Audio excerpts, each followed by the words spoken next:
Well, good afternoon. It's 4:32 here in Cincinnati. I just got a little bit late in getting everything set up. I do have some PowerPoint slides to use this evening. I'm going to put those up. Uh, these are not from the textbook. The textbook does not have PowerPoint slides. These come from a text that I have used for, pardon me, for human resource management.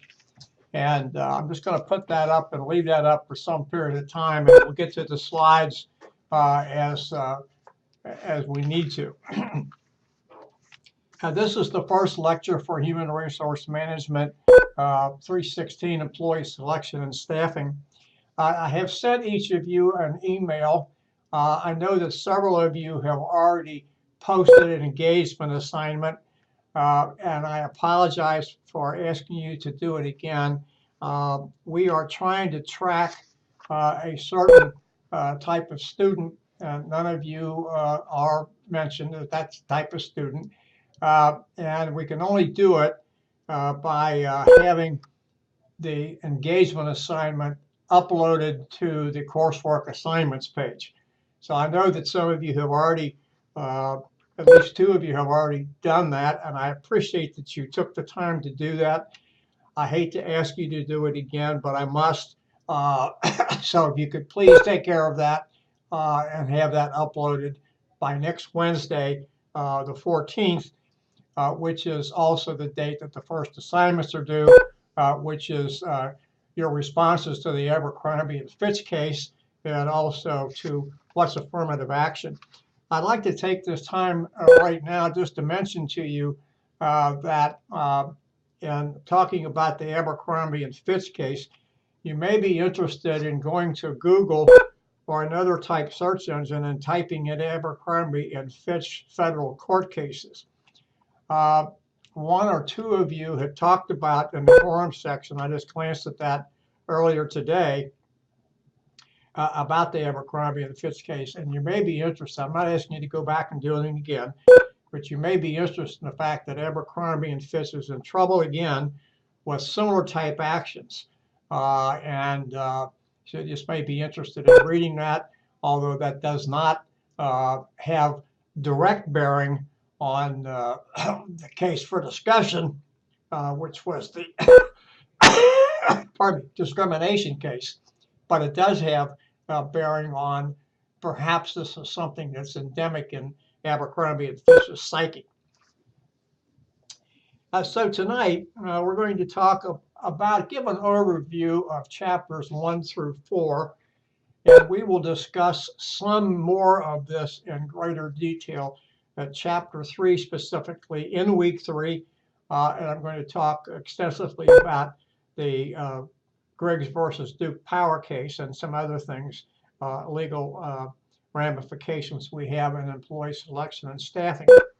So your first assignment, as you know or should know, is to read chapters 1 through 4, and this provides an overview of the complex nature involved in employee selection and staffing, and the issues that organizations face. Number one, if they're not in compliance with regulations. Number two, if they're ignorant of regulations. And then number three, how it affects, first of all, recruiting, secondly, selection, and third, staffing. So we'll look at that. I'm going to present some federal legislation tonight and talk a little bit about that. And then some of the federal court decisions that not only impact hiring, recruiting, and hiring, but also impact other employee decisions and staffing decisions, and in some cases, admissions to college and things of that nature. And then chapter 4 addresses the federal agencies, particularly the EEOC, Equal Employment Opportunity Commission, charged with ensuring that organizations are in compliance with all federal laws and regulations. I add regulations to that because in many cases the federal law has been passed.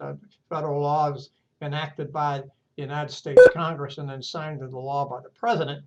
But in many cases the federal agencies that are placed to give guidance and to monitor things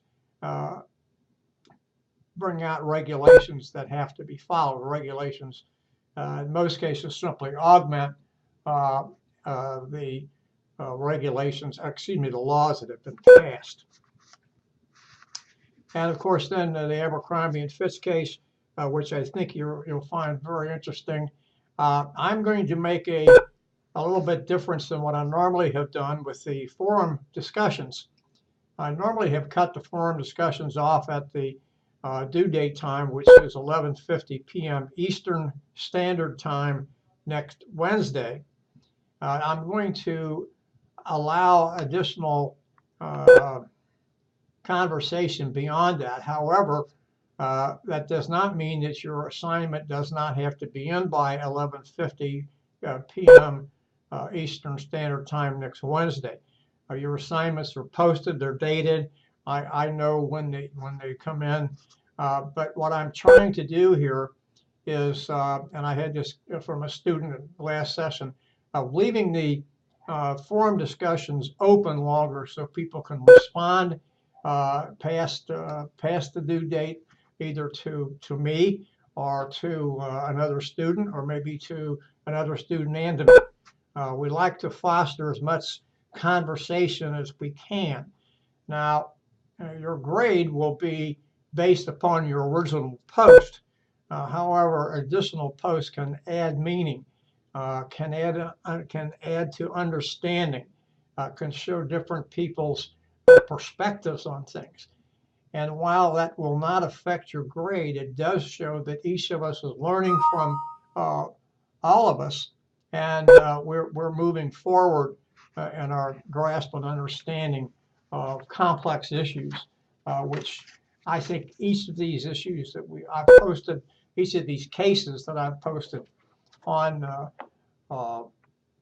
in the forum section, or you'll find them in the assignment section, and I ask that you post your responses in the forum section. We can see that they're complex and that people have different opinions of each other. So it's interesting that we can all see and share those things. Is someone on the line? If you're on the line and you can hear me, but you can't speak, you can type in at the bottom, and I can change this from the system that I have now, the microphone, and I'm speaking. Ms. Boyd, I'm glad to see you. I hope you can hear me all right. And if you can't hear me and you can't speak, please use the chat feature down here at the bottom to type in, and I can switch this from the microphone and speakers that are on now to the telephone. So just let me know that. In the text preface, if you will, the author states staffing any business is complex, and we kind of alluded to that before. And it's challenging. It's challenging because it's different than it used to be years ago. You just can't say, okay, you're hired and not consider other people. Now, yes, you can do that if somebody comes in and has specific qualifications that specifically match the qualifications that you're looking for. That can be done, but ordinarily that doesn't happen. So we need to find a way to make sure that we're doing the things that we're required to do, that everyone has an equal opportunity, an equal chance, if you will, to be selected for an open position. It's challenging again because the environment's changed. It's changed because of laws and regulations. It's changed because of what society expects and what society, in fact, demands. It's important to remember that the #1 resource for any organization, or the top resource, maybe, or the most important resource, the better way to say that, is the organization's employees. Now, at the same time, the organization Ms. Boyd, I'm sorry that you left. Uh, Perhaps you can't hear. I'm going to send you an email so we can see if we can get this fixed.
All right.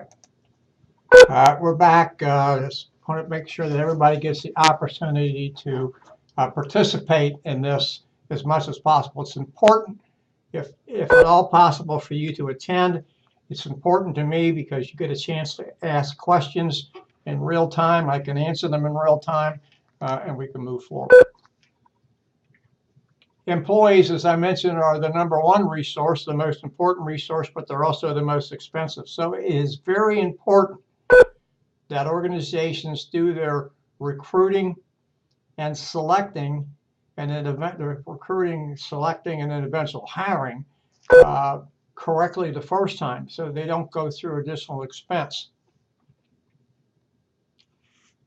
In Hiring 3.0, New Rules for the New Economy, published in 2010, Barry Shamus provides the following insight.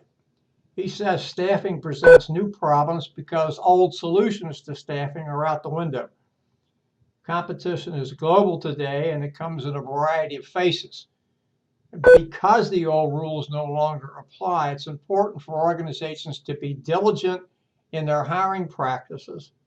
Good hiring leads to sound staffing decisions. You really want to have the right person in the right job the first time, as opposed to milling around and having to replace people and things of that nature. It just is not good. So chapter 1, as I mentioned in your text, Caruth and Payne, and provides an overview.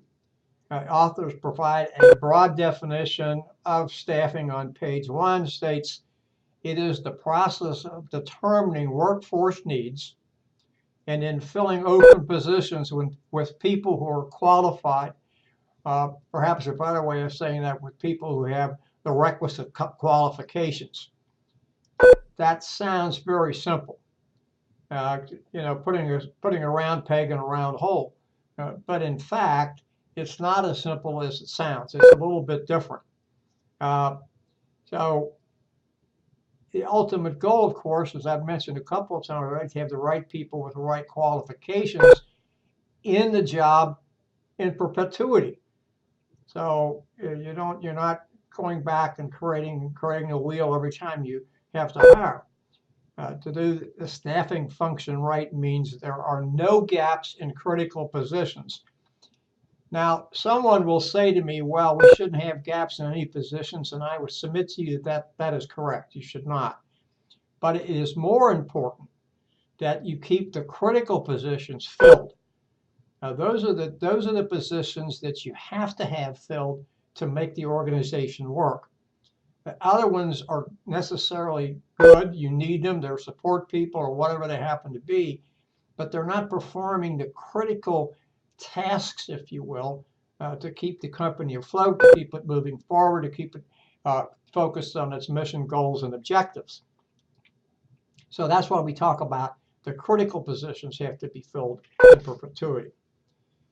Staffing involves many, many tasks, and many of them are not evident. Maybe they're never evident. To complete staffing of an organization and its employees, it's just usually done by human resource management personnel. They have to recruit, they have to review applications, they have to select qualified applicants for the open position. Now, when I say qualified applicants and select them, I do not mean that that's where the selection stops. Selecting qualified applicants to go to the next step in the selection process, the in-depth interviews, maybe some testing, etc. But they have to have the people who are qualified to be interviewed. They may conduct interviews, they may sit on interviews, they may help write interview questions, which we'll talk about later in the course. They do complete background checks on the successful candidate or candidates. They will make the job offer and ensure that the new employee is oriented to the organization.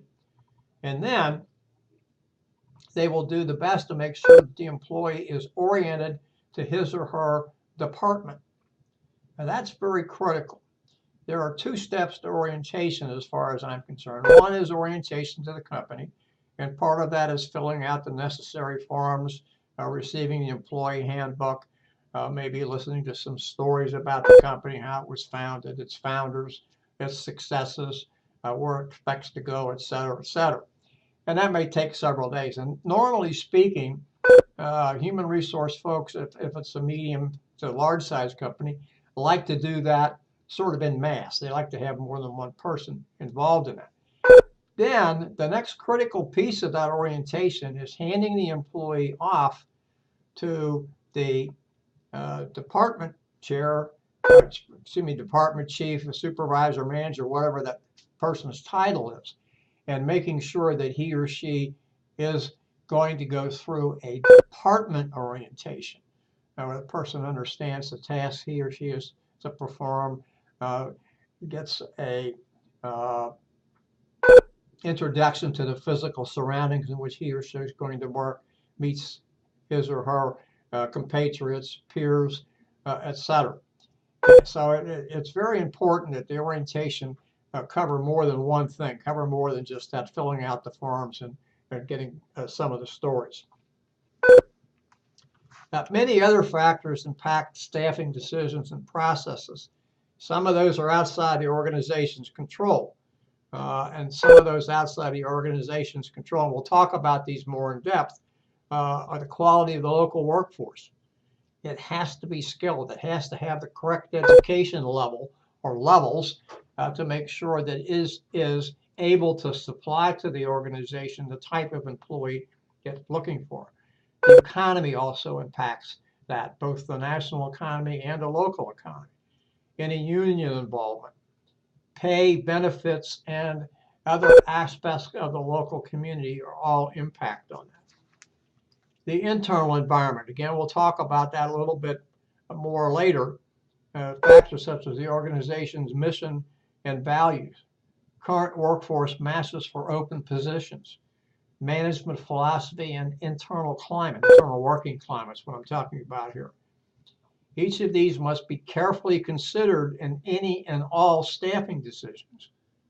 While the external environment cannot be controlled, you cannot control it, what's outside the walls, maybe the fences, maybe the grounds of the organization.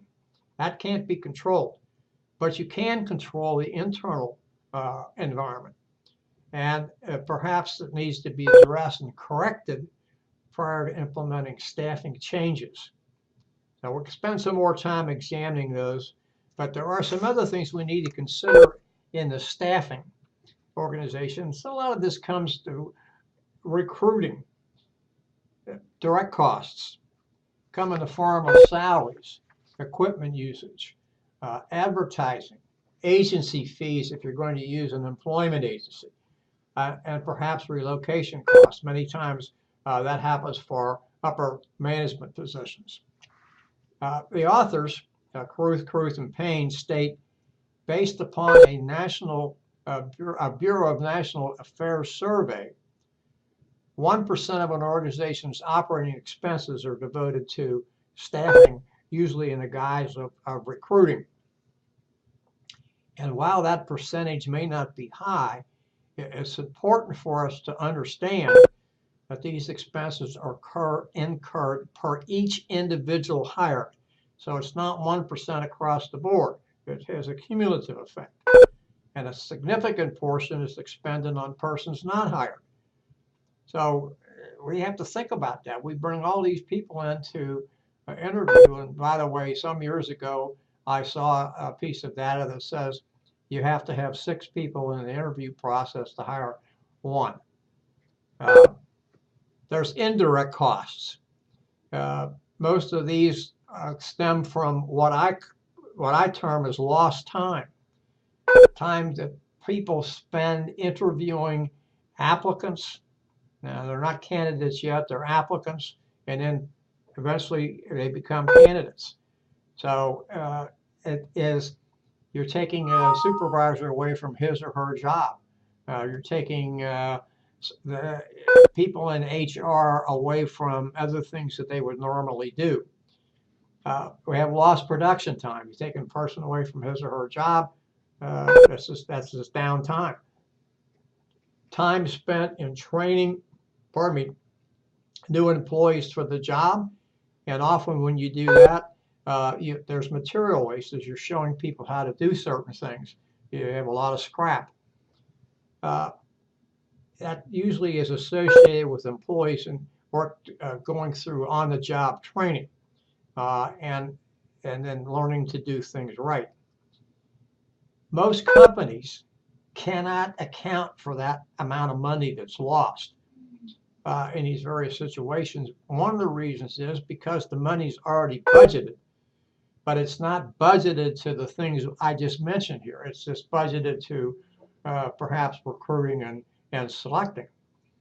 And so, and let's already say that you have a person who is salaried. In other words, he or she receives the salary regardless of the number of hours they work. And so that person's there doing things that are not productive. Now, you can argue with me that hiring the right person is productive, and I won't dismiss that. But you're not doing the job that you're hired to do. You're doing some other job. So, there's trade-offs here, and we have to pay attention to those. Organization impact, obviously good staffing decisions help the organization, where poor staffing decisions don't help the organization. If you have good staffing decisions, it impacts morale positively. Obviously, bad ones, it's going to be on the negative side. And remember that a decrease in morale will affect employees and ultimately perhaps affect production. So you really have to stop and think about what we're doing here. We want to make sure that we get the right person in the right job. Now, we'll talk later about person-job fit and organization-job fit, and those are both important strategies.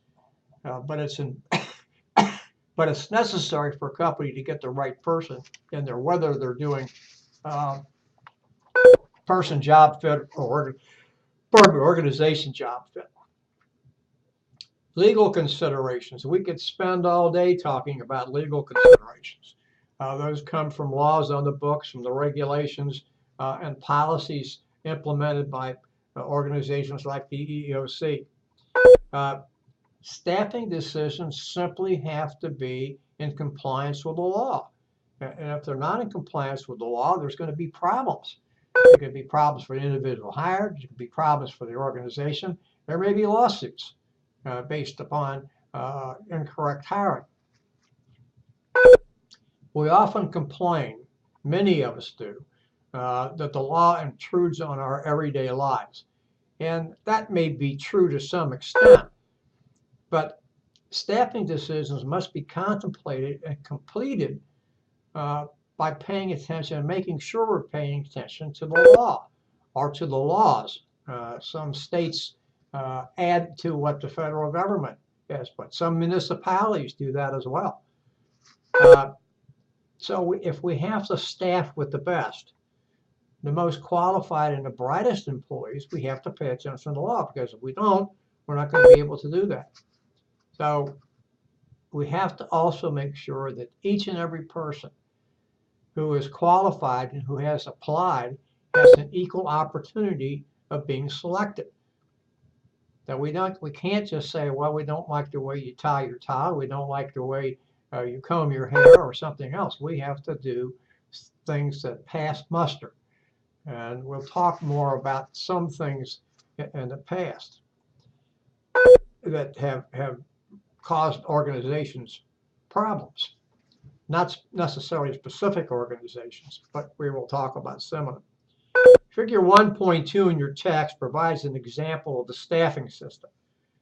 And note that there are many separate functions included that must be accomplished if you expect, to achieve staffing success. And in figure 1.3 depicts the external and internal environment forces that impact staffing. And we've alluded to a couple of those. And so we need to speak a little bit about them now in perhaps a little bit greater detail. The legal system, which I've alluded to, it has and will continue to have a huge impact on staffing. In fact, the text states that it has the greatest effect. While staffing objectives or a staffing objective has not changed, that is, getting sufficient number of qualified applicants to apply, when needed, the HR people must now assure procedures and processes are in place to make sure we're hiring the best of the best, and that what we're doing complies with legal requirements. Legal situation is compounded by the fact that many employees are ready to sue at a moment's notice over real or perceived personal decision slights. We have to make sure we're not getting into that morass. The economy, and again, I've talked about this before. In boom times, finding the right folks is difficult because it's a seller's market. People could go any place they want. That is, many would-be applicants have multiple job offers, so the organization's attraction or attractions, or what causes people to want to work there, must really shine better than somebody else's. HR activity also picks up during this time with a flurry of activities designed to find the right folks with the right qualifications. In a down market, we have a flip or a reverse of what we just talked about. Now a buyer's market. Organizations can afford to be choosy because there are many job seekers and fewer jobs open. In addition, when the economy is on the downslope, companies may experience increased personnel issues such as downsizing or right sizing, as is known, early retirements, increased overtime, working with temporary employment agencies, etc. I'll give you an example of what I was talking about, boom times and a seller's market. I was attending a Bureau of Workers' Compensation conference and sitting next to a gentleman who was a small business owner. And he said one of his employees called and said he couldn't come in, that he had a flat tire. And so the guy said, well, get the tire fixed and come on in. And so the guy says to him, well, no, it's not just one tire, it's all four tires. So I guess he could sense the owner's exasperation, and his remark to him was, well, what are you going to do, fire me?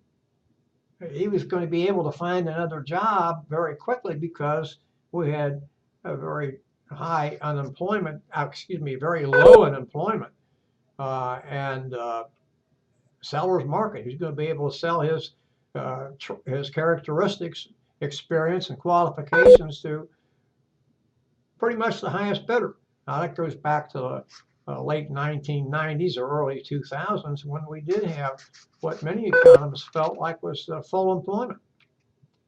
Workforce and labor force. We talked about this before. The workforce is made up of all of those 16 years of age and older who are either working or actively seeking work. Does not include those who are institutionalized. Concerns here are whether or not the local labor market contains the necessary skills, education, and experience to fill vacancies or potential vacancies in an organization or organizations, or whether those organizations are going to have to cast a wider net and maybe look for people in the 50-mile radius or 100-mile radius as opposed to the local radius. If there's an abundance of folks available, the recruiting effort doesn't have to be strenuous or extensive. The text defines the labor market as being not only local, but regional, national, and international as well. And that's true, it is. But it's not for every position, global and international. So staffing, of which recruiting is a part, tends to be targeted on specific geographic areas known to have the personnel with the qualifications needed for open positions. Competitors is another outside environmental force. And don't think of those that are in direct competition with your company. Think of those who are in direct competition for workers from the local workforce or from wherever else you're recruiting. They may want the same type of employee, same type of experience, etc. If the answer is yes, then recruiting efforts must be unique and targeted. Organizations must think along the lines of what sets us apart and why would someone want to come to work for us. Answering those questions will go a long way to helping the staffing effort. Customers. This really boils down to the users of your company's products or services, essentially telling you, Mr. or Miss Employer, the type of employees you have to hire. What this means is they want people who are service-oriented, who are customer-friendly. And customers have and do begin actions against companies they perceive as not treating well. This has happened to Walmart, although Walmart doesn't seem to have been caused any harm by that. Customers want organizations to employ knowledgeable people, otherwise they're going to take their business elsewhere. Often a company is unaware that a customer is not satisfied with treatment they receive until they receive from an employee. Rather than telling the company about the poor service, they simply stop buying and enter into a relationship with someone else. Unions. This is both an inside and an outside environmental factor. Staffing is often dictated by union management contracts. Things like seniority must be considered. Recruiting in organizations with strong union presence may be influenced by the existing contract.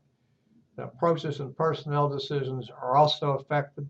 You have to understand that.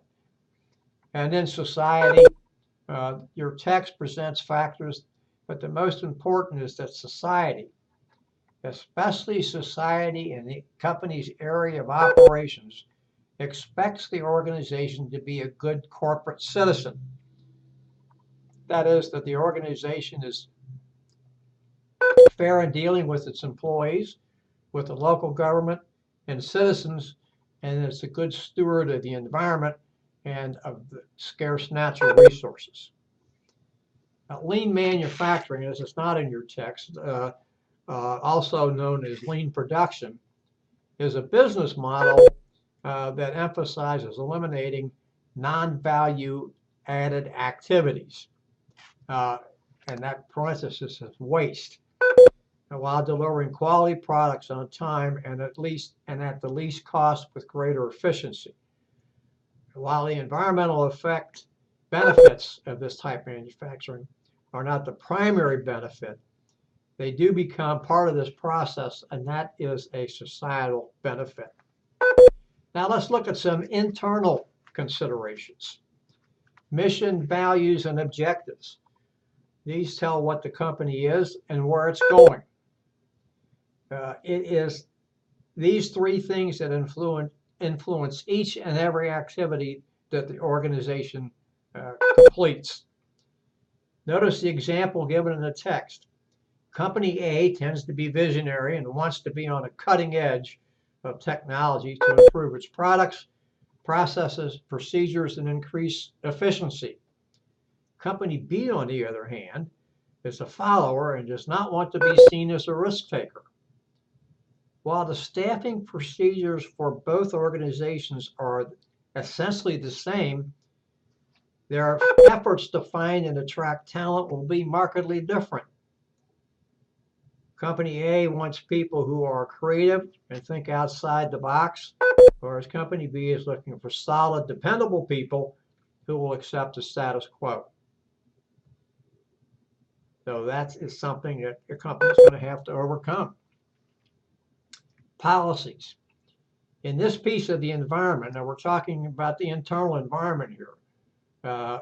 We're talking about things like upward mobility of current employees. If a company has a policy dedicated to the career advancement of current employees, it can be viewed as people caring. Perhaps we should say employee caring. The absence of such a policy might mean the company is not concerned with employees or with their well-being or their career well-being. There are companies that hire people and I won't say the jobs are minimum, but they're sort of repetitive jobs, and they train those folks and they don't expect them to stay long. So we couldn't say that they were necessarily employee friendly.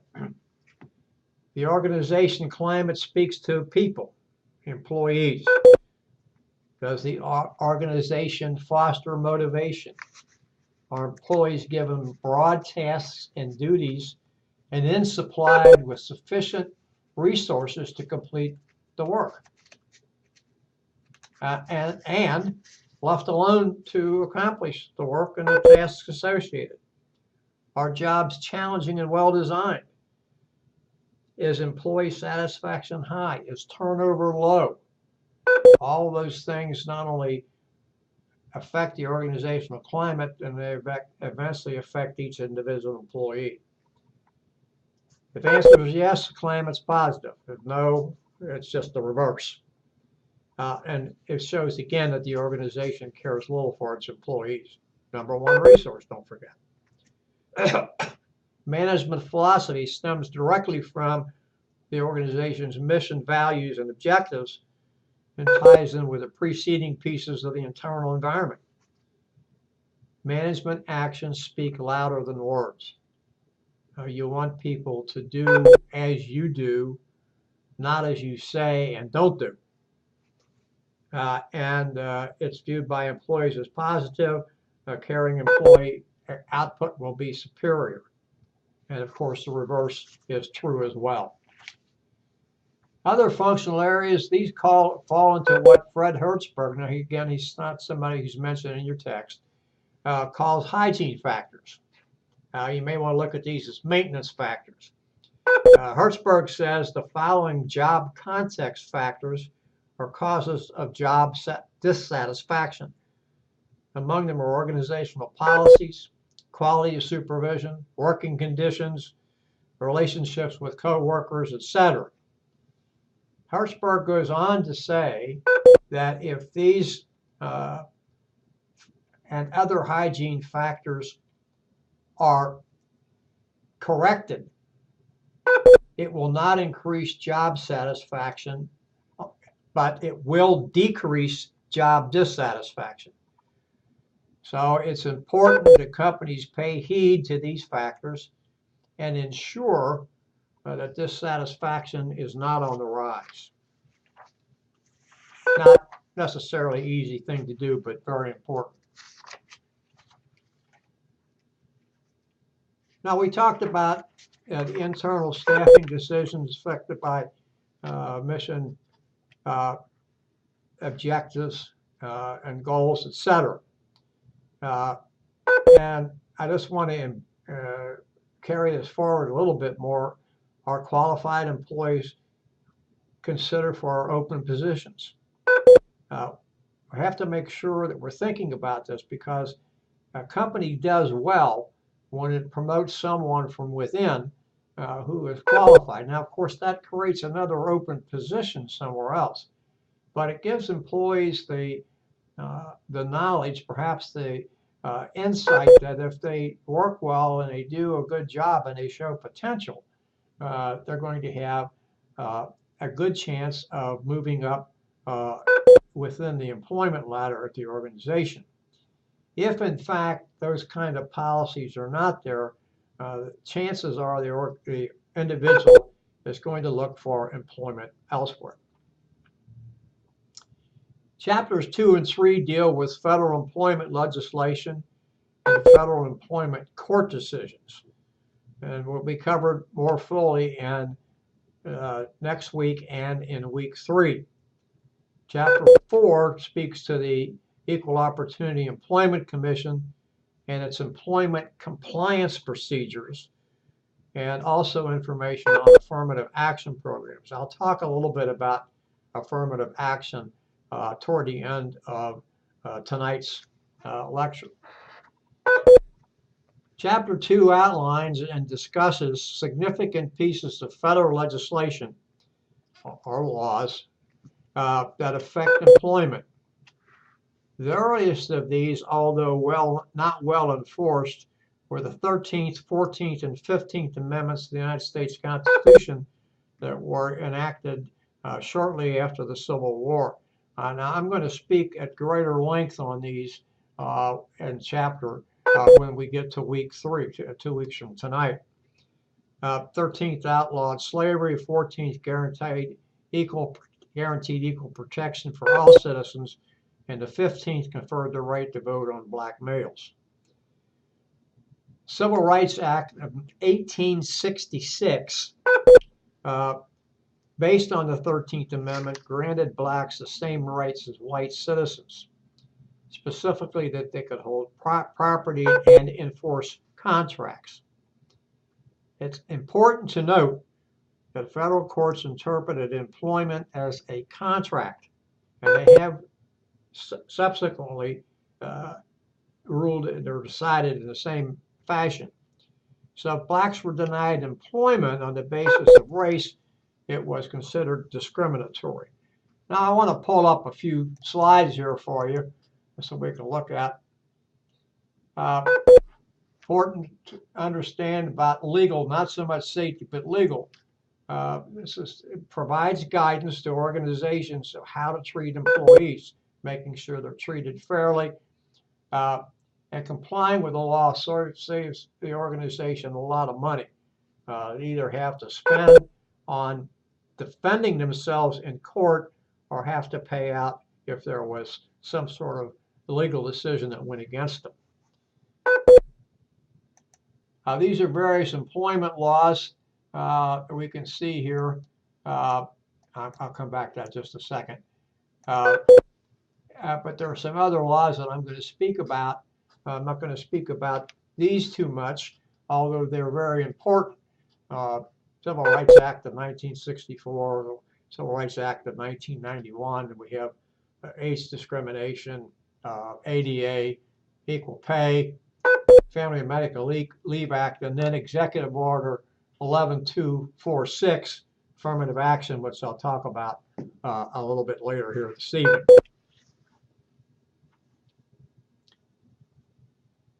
Here's what the Civil Rights Act of 1964 did, specifically Title VII. And a little bit more here about Title VII. And then what the law, who the law originally applied to, and now it's down to organizations with fewer than 15 employees. We'll talk about that last a little bit later.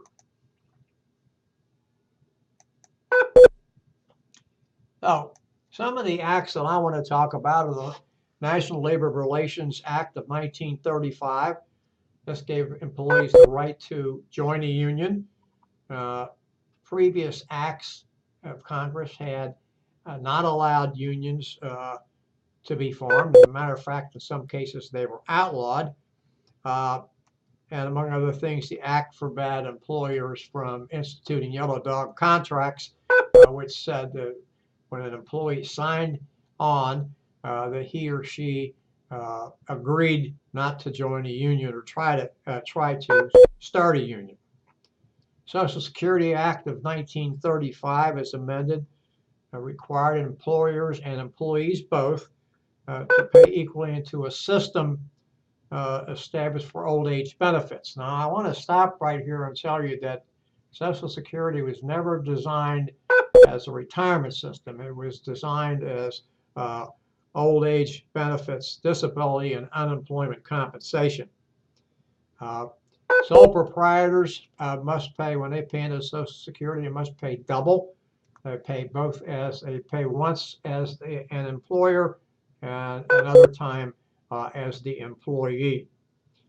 Fair Labor Standards Act of 1938 established a minimum wage and divided workers into two categories: exempt, those who are salaried, those who are paid a wage regardless of the number of hours they work, and those people who are wage earners, who are actually hourly workers. And it also provided for time and a half over 40 hours of work for those people who are wage earners. And I'd like to point out right here that the 40 hours does not have to conform to a calendar week. In other words, it doesn't have to be Monday through Friday, and then if you work more than 40 hours, you get time and a half for those hours worked above 40.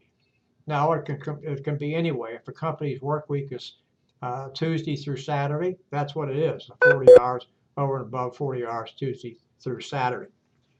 The Labor Management Act of 1947, known as the Taft-Hartley Act, actually restricted what unions could do, and not only what unions could do, but also union organizing.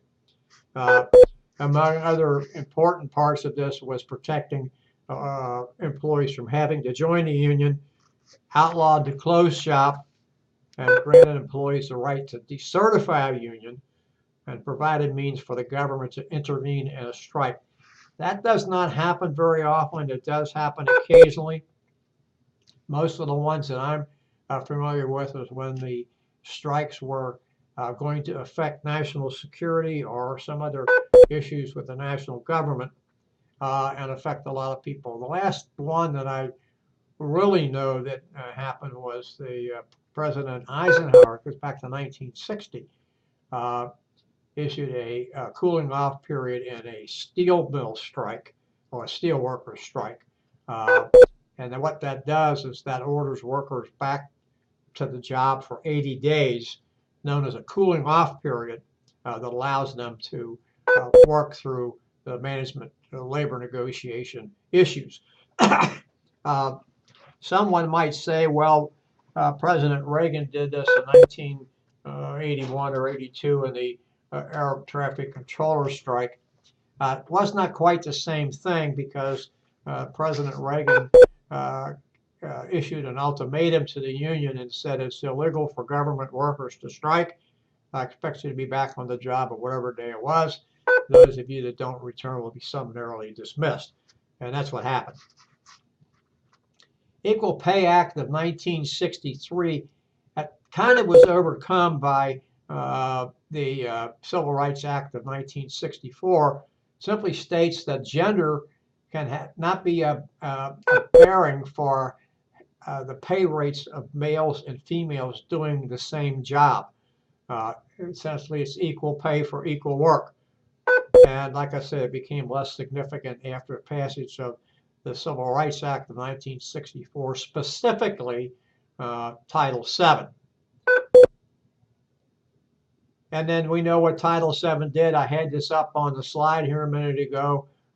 It outlawed discrimination based upon race, creed, national origin, gender, a number of other things. There are some exceptions to that. One is known as a bona fide occupational qualification. This is most often used by religious organizations who will say, to work for us, you must be a certain religion. And there are some other ones. Perhaps the classic case that I can cite to you is there was a suit by at least a woman or several women in Illinois. Illinois had a rule that said that guards in prisons, in state prisons, where the population was male, had to be males. And at least one woman or several women sued and said that should not be the case. And it went to, I don't know if it went all the way up to the Supreme Court or just one of the appellate courts. But they said that Illinois was within their rights to establish a bona fide occupational qualification that guards in a prison housing males had to be male. And then we have some other ones, the Age Discrimination Act of 1967, which says age cannot be a basis for employment decisions, most often laying people off or terminating them. The Pregnancy Discrimination Act of 1978, which in many cases falls under with or is associated with ADA, even though women would tell you that they're not disabled, but it's been sort of a link to that. Immigration Reform and Control Act of 1986, and then the Americans with Disabilities Act of 1990. I'm not going to dwell on these, as I said before, but there are other federal employment laws, but these, I believe, are the most important. And then I'm going to take a break here before we get to the Civil Rights Act of 1991, and then go into speaking of some other important federal court cases, which you can find in your text. The ones I'm going to talk about are in the text, and they're not hidden anywhere. It is almost 5:25. We've been going here a little over 50 minutes. I'd like to take a break now and come back at 5:30, and we will wrap up these first 2 hours. Again, if you want to join, please do so. If you're having problems hearing or speaking because I'm using the microphone and speakers as opposed to the telephone, let me know. We can easily switch to the telephone. Thank you. Please come back at 5:30 Eastern Time.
It's 5:30. We're back. We're now going to talk about the Civil Rights Act of 1991, most comprehensive employment discrimination law that was enacted by Congress since Title VII, the 1964 Civil Rights Act.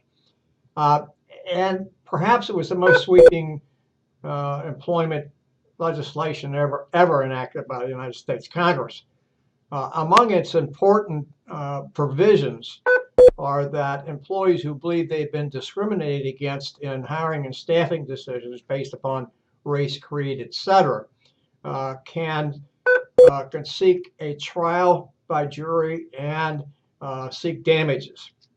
Many organizations try to avoid that by having employees sign arbitration agreements. Arbitration agreement simply says, I will abide by the decision of binding arbitration and will not sue. There's a lot of hoorah about that, but organizations have been successful in getting those through, and courts have upheld employers' rights to demand binding arbitration. The seniority system can be challenged, and you can refer to page 33 to see exactly what that says. And the Civil Rights Act of 1991 also established a glass ceiling to determine if women and minorities were actually being discriminated against or encountering barriers to workplace promotions. Commission was also charged with finding ways to remove those barriers. I don't know how successful the commission has been. In some organizations and some companies, women still face barriers. And as we know, women only make 80 some odd cents on the dollar versus 80 some odd cents to the dollar what men make. That figure is, I think, around 82 or 83 cents. It's better than what it was, but of course it's not where it should be. In ensuring that selection and staffing procedures are followed and in compliance with the EEOC guidelines, organizations have to be aware of two issues, pardon me, adverse impact and disparate treatment. Now, disparate treatment is the easier of the two to understand. It simply says I'm treating somebody one class of people differently and I'm treating another class of people. Very easy. Very, very simple to understand that. Adverse impact is a little, I'm going to use the word sneakier here, and I don't, pardon me, necessarily mean that organizations are trying to be sneaky. What adverse impact simply says is that a company has what appears to be facially neutral employment policies, but in fact, women and members of minority classes are discriminated against or not hired in higher numbers and rejected for employment, for placement, for internal promotions, etc. So if your workforce was totally white, you would normally expect all referrals to be white. This is talking about one of the most effective recruiting tools an organization can use. And this was what happened with Allen Bradley. And I'll talk about Allen Bradley a little bit more when we get to affirmative action a little bit later here this evening. So we've already talked about disparate treatment. We know what that is. It's pretty easy to figure that one out. That was not difficult at all. Adverse impact is because we'll talk about adverse impact when we talk about Willie Griggs versus Duke Power. Now, I want to get to another contentious issue. Contentious not to me, because I have very passionate about this this subject, and that is affirmative action. Now, the first thing that comes to our minds, erroneously, is that affirmative action means quotas. And the fact of the matter is that's not correct. Affirmative action may mean quotas for those organizations doing business with the federal government. And in fact, that's what affirmative action was originally instituted for, to have contractors working for the federal government to have a diverse workforce. It's very important. And by the way, quotas do not and never have been part of affirmative action plans for private employers. There was a very effective and erroneous commercial run by Senator Jesse Helms of North Carolina, deceased now, when he was running for re-election. And it showed a white man sitting at a table, and he received a rejection notice from a company that he applied to, and it says, you knew you were the most qualified, but you were not considered because of affirmative action.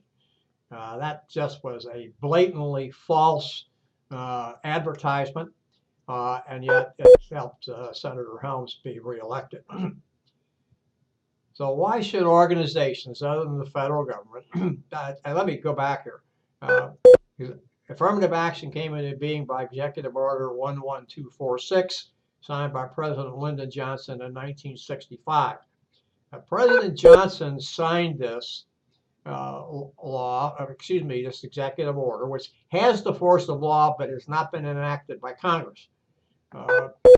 Signed it because he had grown up in Southwest Texas, a hardscrabble area, and he noticed after he graduated from college, he was teaching school, and he noticed that a lot of Hispanic folks just did not have a way out of the areas in which they were living. And so that always resonated with him. And that was one of the reasons he signed or implemented Executive Order 11246. So we have to ask ourselves, why would an organization, not the federal government, a private organization, have an affirmative action program in the first place? Now, what I'm going to give you now is taken from Chapter 6 of Wayne Cassio's Recruiting, Screening, and Selecting Employees,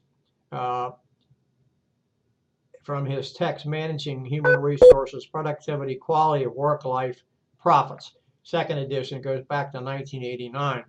I use this because I feel it's the best treatment of affirmative action that I have ever read, and I've not gone to find anything other than this.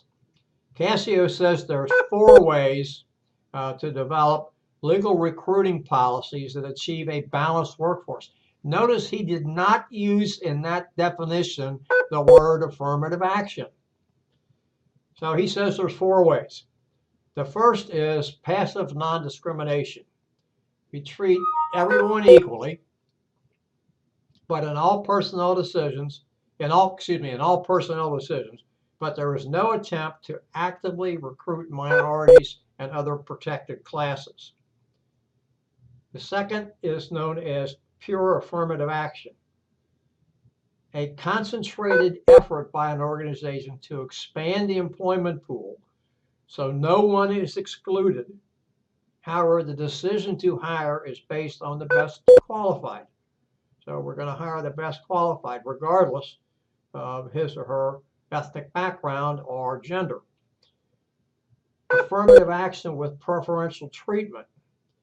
It goes a little bit further than pure affirmative action, systematically favors women and minorities, and it's also known as a soft quota system.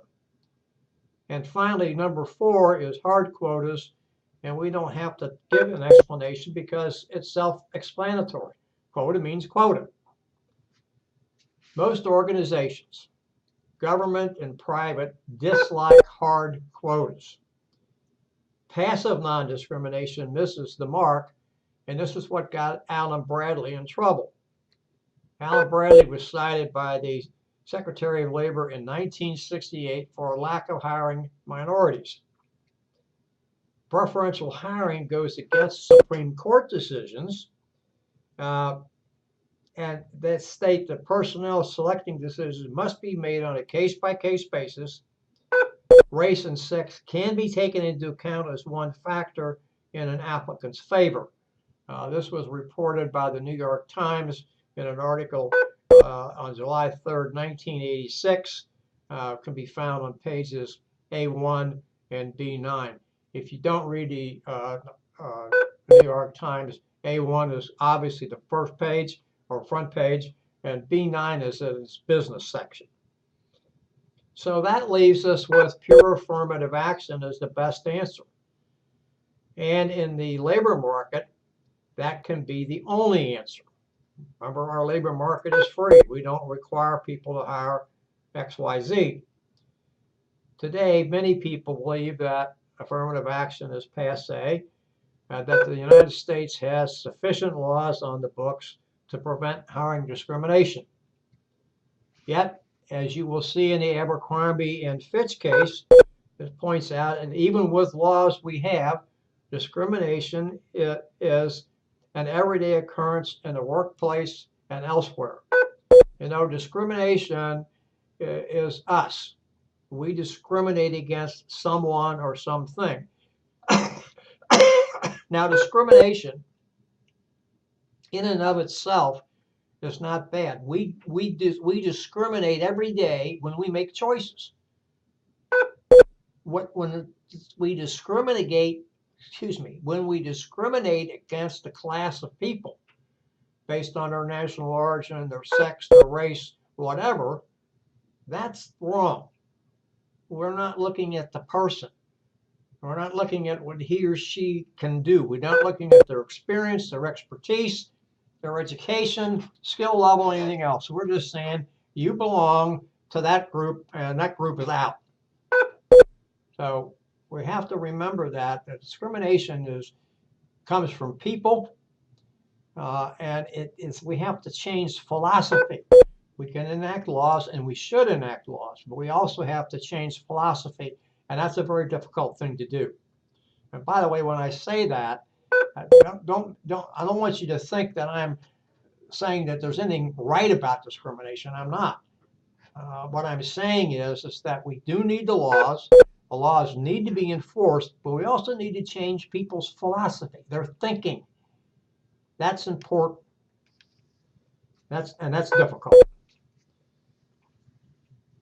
So I'll leave it to you to decide whether or not we need to continue promoting affirmative action.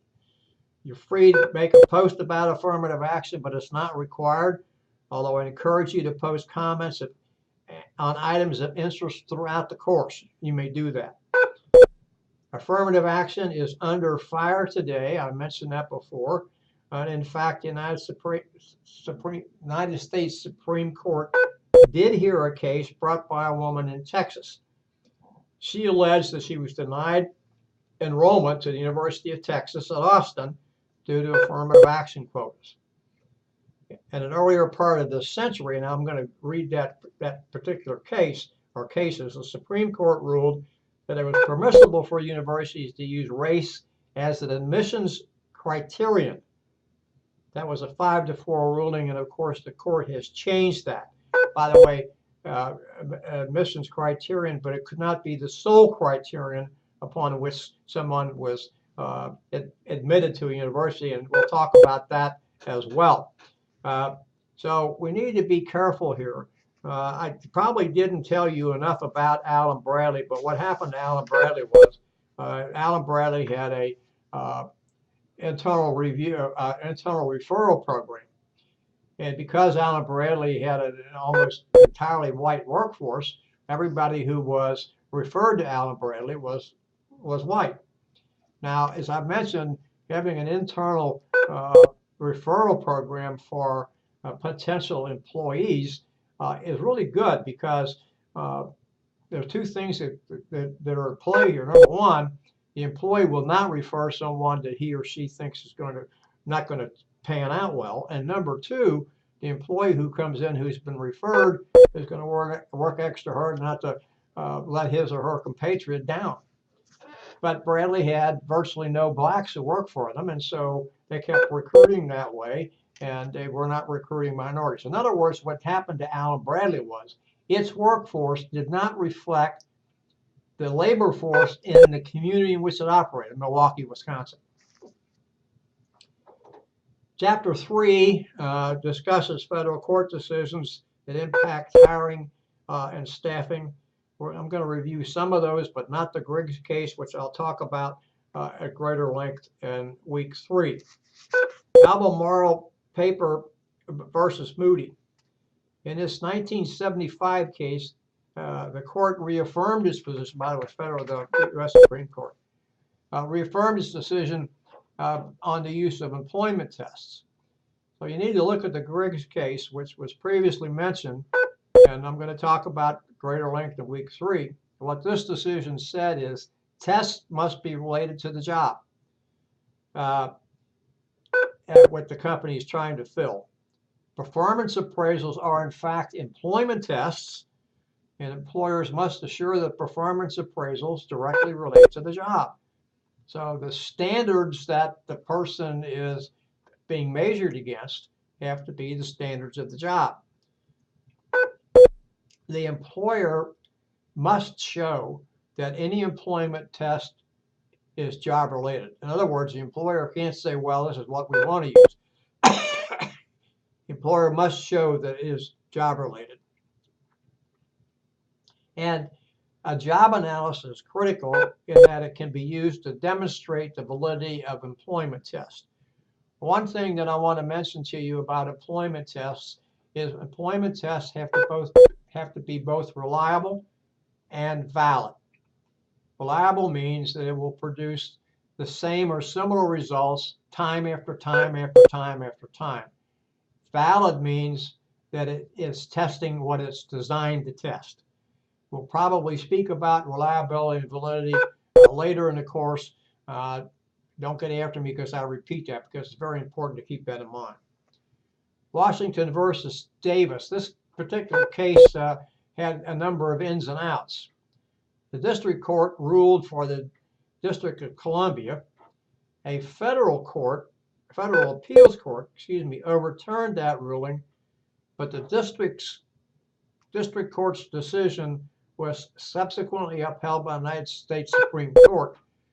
The heart of this case was the employment test. And although 4 times as many blacks failed the test as whites, the Supreme Court held that a job-specific employment test could be used in the selection process, even if it was deemed to be racially neutral, which we talked about facially neutral before in disparate treatment, adverse impact, as racially neutral, even though it had a negative impact on minorities. So what the court essentially said was, you can use this particular test that is in effect racially neutral, even though more minorities, specifically blacks, failed in a higher percentage rate than whites did. Regents of the University of California versus Bakke. This is a very, very interesting case because it gets to the heart of affirmative action. Bakke was a white man who was twice denied admission to the University of California, Davis Medical School because of racial quotas. Now, we have to stop and think about this here. University of California, Davis Medical School was a federal contractor.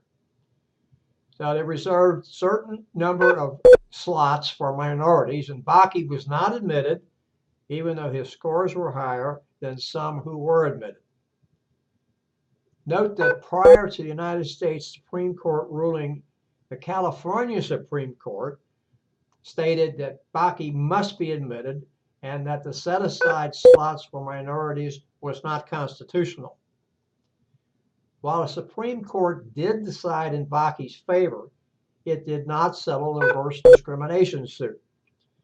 The Supreme Court upheld the provisions, or the general provisions, of affirmative action requiring federal contractors to be proactive in righting previous discriminatory practices. But these contractors cannot discriminate against individual white applicants. This is kind of like having your cake and eating it at the same time. The Supreme Court often does this. For instance, there was a famous case brought to the Supreme Court several years ago by a number of women who got together as a class and sued Walmart. The Supreme Court dismissed the case because it said the women could not form a class. It did not answer the question of whether or not Walmart had discriminated against these women in its various and sundry employment practices. So the court often does this. It does what I consider punting, and sometimes it takes the easy way out. Now, the women were banding together again to bring another suit. I don't know where that stands today. I have not heard anything about it recently, so I think that probably we're not going to see that. United Auto Workers versus Johnson Controls. This is a test of bona fide occupational qualifications, BFOQ. Johnson had a fetal protection policy that prohibited women from working in its battery manufacturing process.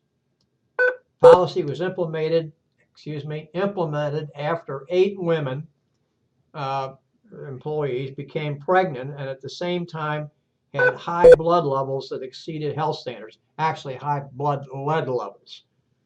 Supreme Court held that the policy was discriminatory because it was based on gender and did not provide the same protection to males.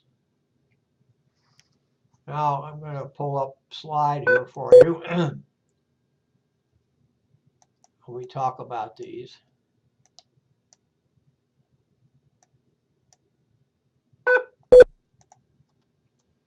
Burlington Industries versus Ellerith. Ellerith was a female employee at Burlington who encountered what she believed to be were incidents of sexual harassment from her supervisor, and alleged so in a letter to Burlington several weeks after she resigned.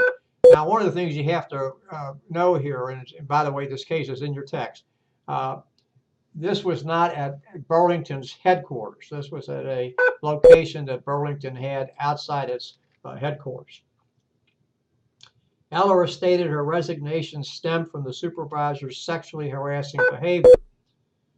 Burlington had a policy against sexual harassment, but the district court held that while the supervisor's conduct was reprehensible, Burlington could not have known about it. A federal appeals court overturned the district court's decision, but could not reach a defining consensus.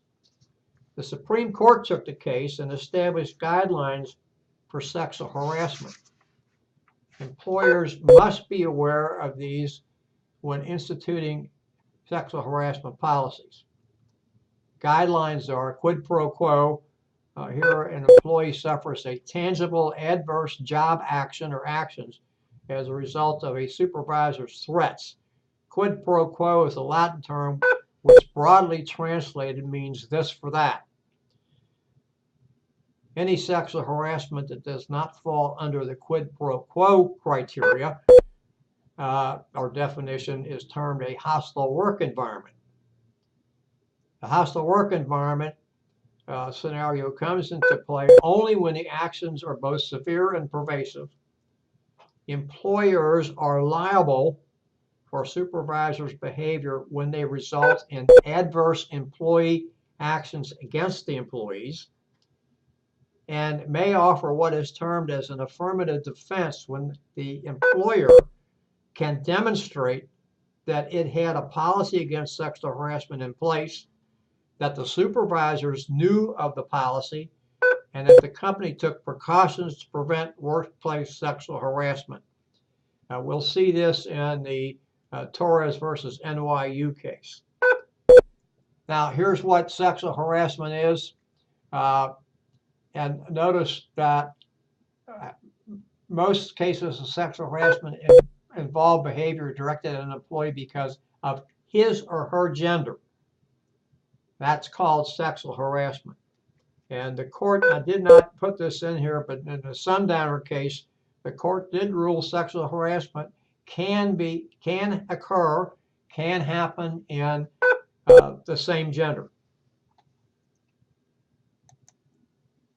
Now, here's some more things of sexual harassment and the welcome advances, a request for sexual favors, verbal and physical conduct that makes a person uncomfortable. And it becomes sexual harassment when submission is either explicitly or implicitly a term of employment or a condition of some sort of personnel action. Submission or rejection is the basis for employment decisions, and such conduct has the purpose or effect of unreasonably interfering with somebody's work.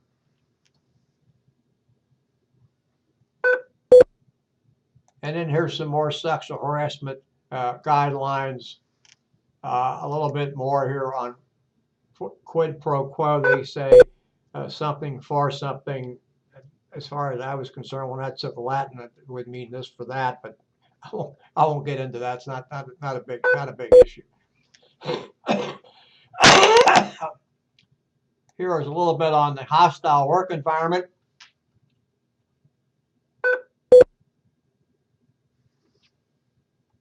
All right. Now we have two cases I want to talk about are Grutter versus Bollinger and Gratz versus Bollinger. Bollinger, at the time that these cases were filed in the early part of this century, was the president of the University of Michigan. He is now at University of Columbia, or Columbia University in New York. Two affirmative action cases, both brought against the University of Michigan.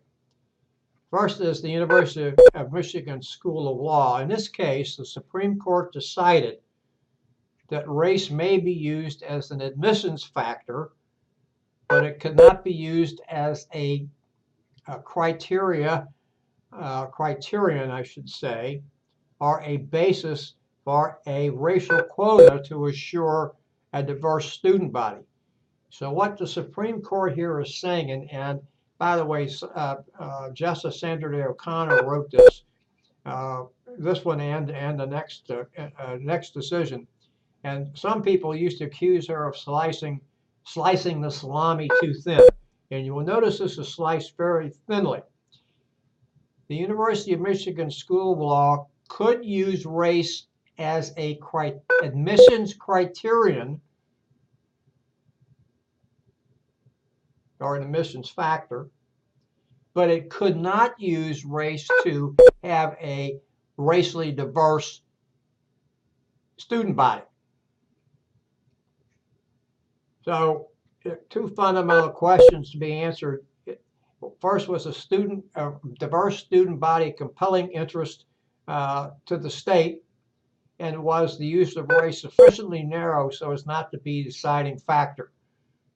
And as you can see, the Supreme Court said yes, so the diverse student body was a compelling interest of the state of Michigan.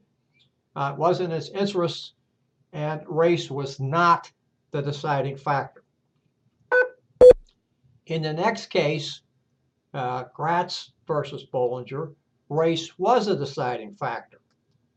The University of Michigan's College of Literature, Science, and Arts awarded each minority applicant 20 points out of a possible 100.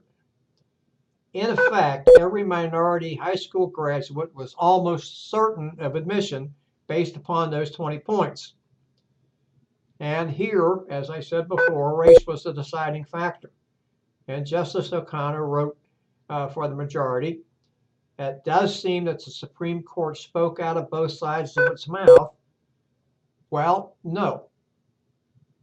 While the cases may be considered to be decided on a narrow basis, the Supreme Court clearly said you can use race as an admissions factor, but it cannot be the sole or deciding factor. As previously, the Supreme Court has scheduled, as I mentioned before, here a case later this year, which it did. By the way, I did not tell you what the Supreme Court decided in that case. By the way, that was last year, not this year. Supreme Court decided to send the case back to the lower court in Texas. And there was some verbiage about reviewing the University of Texas affirmative action plan. But it did not give the student relief, which is what she was asking for. I was always puzzled by this because the student subsequently went to Louisiana State University and graduated. I think she was saying that she would have gotten a better education at the University of Texas and may not have had to pay as much money. And she was offended by a quota. And the Supreme Court, again, in that particular case, sort of punted. It didn't really get to the crux of what she was asking for. So it's not a complete list. There are a lot of cases there. You're supposed to choose a piece of legislation or a court case that affects a federal, preferably a federal court case, and federal legislation to post an assignment in week 3. If you have a case other than that required as an assignment, please share it and your thoughts concerning the case in the forum section. Chapter 4, let me go back here just a little bit. This is about the Equal Employment Opportunity Commission. Covers both, Chapter 4 covers both EEOC compliance and affirmative action programs. We've discussed affirmative action. We're not going to revisit it.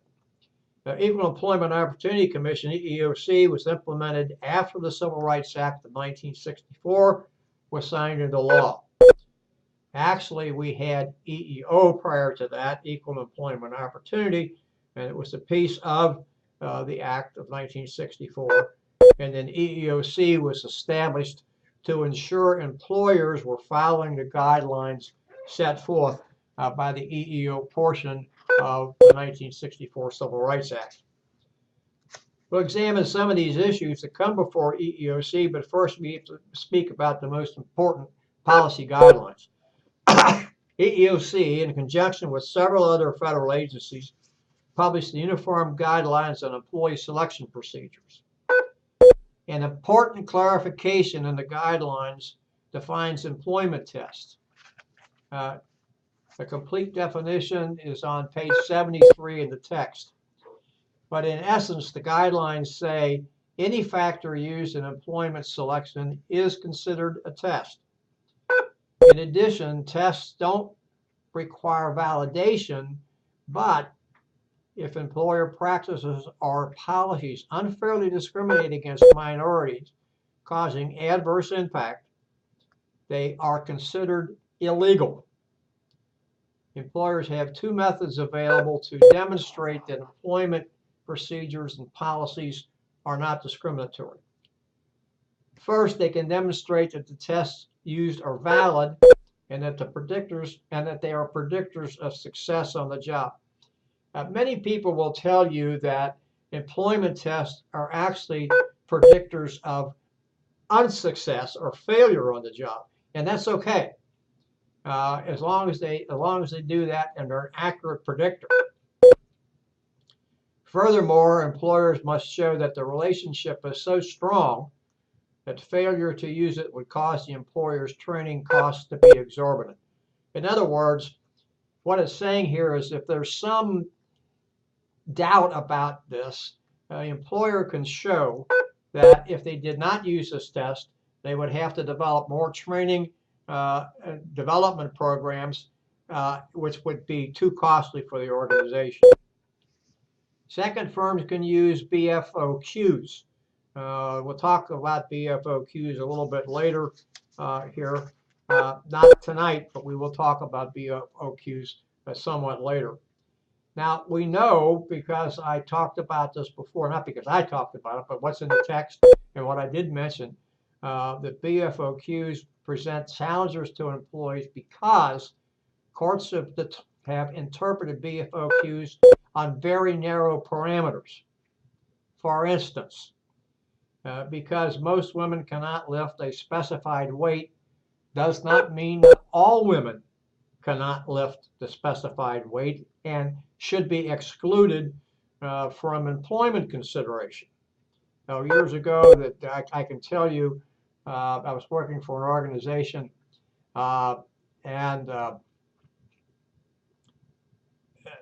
a young woman came to me, younger than I was, not that I was old in those days, came to me and said, "Would you lift this package?" Now, I won't say this woman was burly, but I have never been very large, and she weighed more than I did. And I kind of looked at her and I said, "What are you asking me to do this for? You know, you're younger than I am." And I didn't say she was heavier. I would have insulted her, but she probably was. At least didn't weigh any less than I did. I said, "You know, you're younger than I am and everything else." Well, the employer had a policy that women could not lift over 25 pounds, and whatever I was supposed to lift was 30 or 40 or whatever it happened to be. Can't do that. Many BFOQs are actually used as a basis to discriminate in employment decisions. So I do have one later that I'm going to talk about, which is probably, I think, in week 3. And a very, very peculiar case. Well, not a peculiar case, but if you understand the organization or know the organization, you'll know why it came to what it did. But it wound up with egg on its face. Now, this goes back to the Civil Rights Act, what I'm coming to next. By the way, here's BFOQ here. Usually applies to gender, some cases religion. Religion normally gets away with this. That's a bad term. Normally is allowed to use this based upon the tenets of the religion, and people that work for them have to be the same religion, etc. And as a means that is reasonable to assume that only a person with that particular characteristic can do the job. We'll go back to the male-only guards issue in Illinois for people who are guards in prisons that house males. So it gives us some kind of an idea here. Now, this goes back to what I'm going to give you next. Goes back to the 1991 Civil Rights Act. To prove intentional discrimination occurred, the plaintiff must establish a prima facie case involving the following elements. First, that he or she belongs to a protected class. Second, that he or she applied and was considered for the job and he or she was qualified. And third, he or she suffered an adverse employment decision, was not hired, etc. And fourth, could be not promoted. We have to think about that too. Denied training, something of that nature. And fourth, the position remained open and the employer continued to seek applicants with qualifications similar to those of the plaintiff. Now, if the plaintiff can prove all that, then he or she has a solid case. How did the EEOC, or how did EEO, Equal Employment Opportunity, emerge? Well, it was based on three developments, and you'll hear these developments again. I want to tell you that up front. First, we, society, changed. Our values changed. Second, the economic status of women and minorities became paramount. We learned more than what we wanted to learn, I think is the best way to say that. We found out that things were not as good as what we thought they were. And third and last, Western society believes that people should be rewarded based upon their contributions. That was not the case for most women and almost all minorities. The 1960s saw horrible treatments of black people in the South in the United States. And the result, the federal government was prodded to action. The result being the Civil Rights Act of 1964, and particularly Title VII. Economic inequality in the black community and the economic issues of women also forced the federal government to act. Two issues that EEOC is concerned about in employment decisions: adverse impact, which we've talked about, and also disparate treatment, what we've talked about. And as I said, disparate treatment, we don't have to worry about that, trying to understand it. That's known on its face. We're treating somebody differently than we treat somebody else. It's exactly what it says. And we know about adverse impact. That, and I did not use this term before, but that's really what's known as unintentional discrimination. Now, we could say that perhaps it really does not fall into unintentional discrimination, that in fact the employer recognizes that his or her employment policies will impact minorities and women adversely. That may be a hard thing to prove, that he or she actually knows that. But we'll find more in Greg's case on how this turned out. Disparate treatment, I want to just end it with this. Disparate treatment is really, as far as I'm concerned, grounded in discrimination. I can't clean that up any. I don't want to clean that up any. I'll rest on what I said, and I won't backtrack on what I said. If you treat people differently based upon race, color, creed, national origin, or any of the other things, that's based in discrimination. And we just have to face that fact that can't be changed any. Often the Equal Employment Opportunity Commission is seen as coming down on the side of the employee rather than the employer. And we need to view this feeling through the lens of an employer having more resources than the employee, and that the EEOC is there to protect the rights of workers. I have a short personal story to relate that gives the other side. I worked for a nonprofit organization for a few years after I retired from the United States Army. and I was first the Director of Human Resources and later became the Vice President of Operations. The organization I work for, and by the way, this occurred not too long after I was hired. We had two janitors. We had a adult daycare operation, and of course we had to have a janitor there. And then we had a nighttime janitor.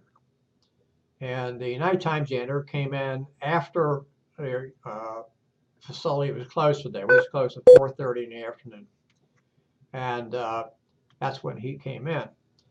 And I was confused at the beginning because I didn't see that the janitor who worked after hours actually was doing anything.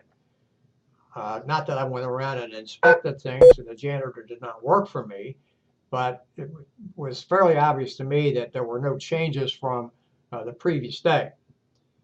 So in a conference between the janitor supervisor, our CEO, and myself, we decided that it was best to eliminate the position and to hire a contractor because it would be a money-saving operation for the organization. So his supervisor, who was also the executive secretary, called him on the phone and told him not to report for work, but to make an appointment to come in and see her. Instead of making the appointment, he showed up at night and he found two minorities, happened to be husband and wife, doing janitorial work. He went to the Equal Employment Opportunity Commission and filed a reverse discrimination charge and also filed under AIDS Discrimination Act. And one of the things that he alleged in his statement to the EEOC, local EEOC here in Cincinnati, was that besides being fired, and he shouldn't have been fired, his work was satisfactory. The company was able to, a small nonprofit, prevail because we were able to show that he was not fired, rather that his position was eliminated based after due consideration, and that the company hired a contractor to complete the janitorial duties. Furthermore, the company was able to show that his work was not satisfactory and that he had received several oral and written admonitions regarding his work performance. So the EEOC is in place to assure compliance with the law and to protect both the employer and the employee against frivolous charges. That's what we were up against, frivolous charges. The employee, as I remember, was not asking for back wages or anything of that nature. He was asking for his job to be restored. But the point I want to make here is that besides the EEOC rendering its decision in the favor of the small nonprofit, if the nonprofit that I worked for had not had documentation about his work performance, the EEOC could easily have overturned what we did and said that the employee deserved to have his job back. I don't know that for certain. What I'm saying to you here is that in any employment decision, any employment consideration that you're going to make, you have to ensure that the proper paperwork has been done. Now, before I started there had been there might have been a number of complaints about his work, but there was no documentation. And his supervisor came to me, I guess I'd been there a week or two, and said, so-and-so is not doing what he's supposed to do. What can I do about it?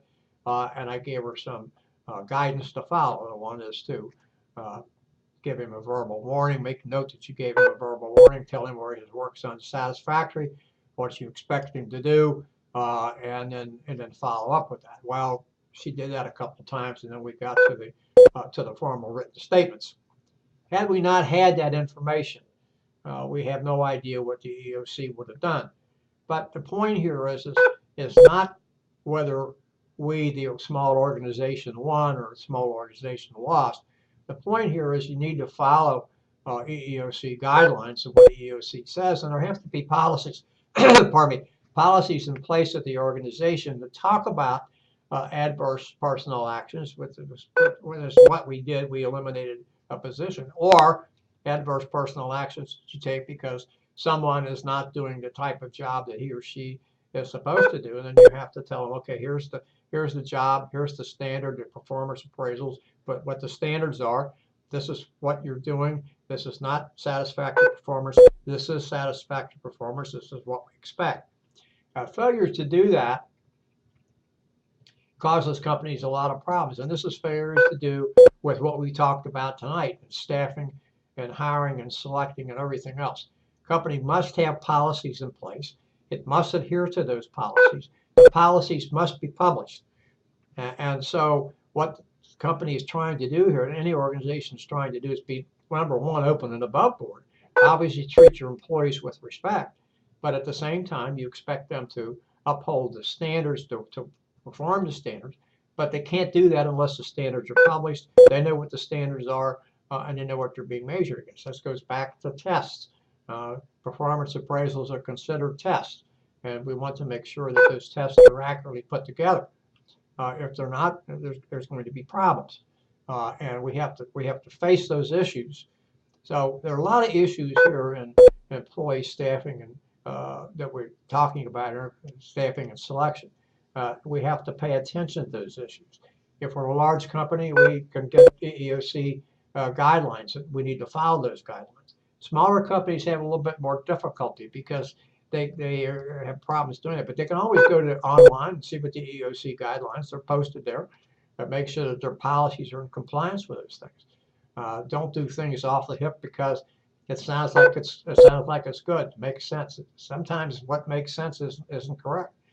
Can't have bona fide occupational qualifications when they don't meet muster. And so all of these things are very important for us to consider, to take into consideration, to try to digest as we go through this course together. I encourage you to give us experiences that you've had. We learn from other people's experiences, how you were able to overcome something, how you were able to face something, how you were able to change things, etc. So I encourage you to share your experiences with us. I encourage you to respond to your fellow students and to me and postings in the forum section on Campus Web, and to do those things that help all of us learn. And we learn by interaction with each other, and we're not in this journey alone. We're here together to try to learn. I learn from you. I hope that you'll learn from me. So I thank you for your attention. I will record this shortly, and then I'll upload the recording tomorrow. It usually takes a half an hour to an hour to do that, although sometimes it's been a little slower lately, and I will send you information about where it's located, and also there's usually an opportunity to access the lecture from YouTube, and I'll give you the YouTube link as well. Pardon me. Thank you for your attention. I look forward to speaking with you again next Wednesday at Wednesday the 14th at 4:30. Thank you and good night.